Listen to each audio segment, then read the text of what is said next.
Welcome back to another reaction video. और मैं हूं ज्योति, वेलकम करती हूं आप सभी का अपने चैनल में।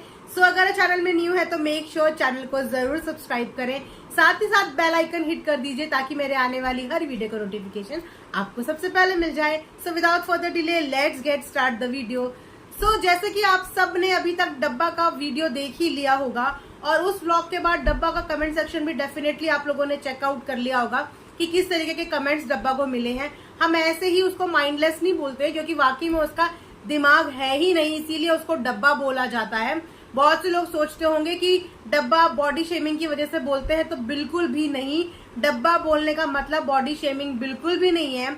डब्बा बोलने का मतलब सिर्फ और सिर्फ यही है कि उनका जो ऊपर का माला है वो बिल्कुल खाली है, उसमें कुछ भी नहीं है। ये उन्होंने अक्सर प्रूव किया है और ये उन्होंने दोबारा से प्रूव कर दिया कि कंटेंट की इतनी ज्यादा भूख हमने किसी व्लॉगर के पहली बार ही देखी होगी कि जिस व्लॉगर को प्रिवेसी वर्ड का मीनिंग तक नहीं पता। कई बार ये अपने व्लॉग में अपने छोटे भाई बहनों को व्लॉगिंग में लेती है और कई बार इनकी वजह से इनके घर के छोटे बच्चे ट्रॉल होते भी हैं। कई दफा इनकी वजह से टीजा को बहुत कुछ सुनना पड़ता है। क्यों? क्योंकि ये ऐसी कुछ हरकतें कर देती हैं, ऐसी प्राइवेट चीजें बोल देती हैं जिसकी वजह से ना चाहते हुए भी कभी टीजा कभी टिहान किसी ना किसी को सुनना पड़ता है। और वही इन्होंने दोबारा से किया कि टारा को सरप्राइज देने के लिए इन्होंने उसकी प्राइवेट मूवमेंट तक ऑन कैमरा शेयर कर दिया, जिसे देख के ऑडियंस को बहुत ज्यादा गुस्सा आया और बहुत ज्यादा बुरा भी फील हुआ क्योंकि टारा कोई अब छोटी बच्ची देखो नहीं है।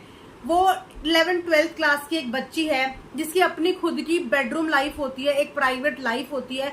और जो भी लड़की जब भी अपने बेडरूम में सो रही होती है, वो कैसे सो रही है, कैसे लेटी है, कैसे नहीं लेटी है, उसके प्राइवेट मूवमेंट होते हैं। लेकिन इन मैडम को खुद तो शर्म है ही नहीं, लेकिन साथ में फनी इनसे 2 कदम और आगे हैं। वो मैडम तो बिना नॉक करे हुए, बिना खटपट करे हुए सीधा बच्ची के बेडरूम में घुस गई। लेकिन फनी को भी इतनी शर्म नहीं आई कि मैं ही बाहर चला जाऊं या मैं ही टोक दूं। वैसे तो बहुत बड़ा बनता है, वैसे तो बहुत ज्यादा समझदार ये दोनों के दोनों कपल्स बनते हैं कि जैसे इनके बराबर समझदार दुनिया में कोई होगा ही नहीं। लेकिन सही समय पे जहाँ पे समझदारी प्रूव करने की बारी आती है ना, वहां पे ये हमेशा बॉर्डम बन जाते हैं दोनों के दोनों। तो फनी भी पूरा बच्ची का वीडियो शूट कर रहे हैं और उनकी मम्मी को भी बड़े मजे आ रहे हैं कि आहा हमें तो सरप्राइज मिल गया। लेकिन उनको ये समझ में नहीं आ रहा कि ये सरप्राइज ऑन एयर जाने वाला है। इसे देखने वाली मिलियन की जनता है जो इनकी बेटी का बेडरूम में वो कैसी सो रही है, ये सब मूवमेंट देखेगी। तो हर चीज फनी नहीं होती और हर चीज कैमरे के लिए नहीं होती। उस बच्ची को तुमने नींद से जगाया, वो सो रही थी, प्लस वो बीमार भी थी। इन्होंने खुद बताया कि वो ठीक भी फील नहीं कर रही थी। उसके बाद सोते हुए बच्चे को जगाना, उसके बाद इनअप्रोप्रिएट तरीके से वो लेटी हुई है, वो सोई हुई है, उसने ब्लैंकेट ओढ़ी हुई है, उसको कपड़े सेटल तक करने का इन लोगों ने टाइम नहीं दिया।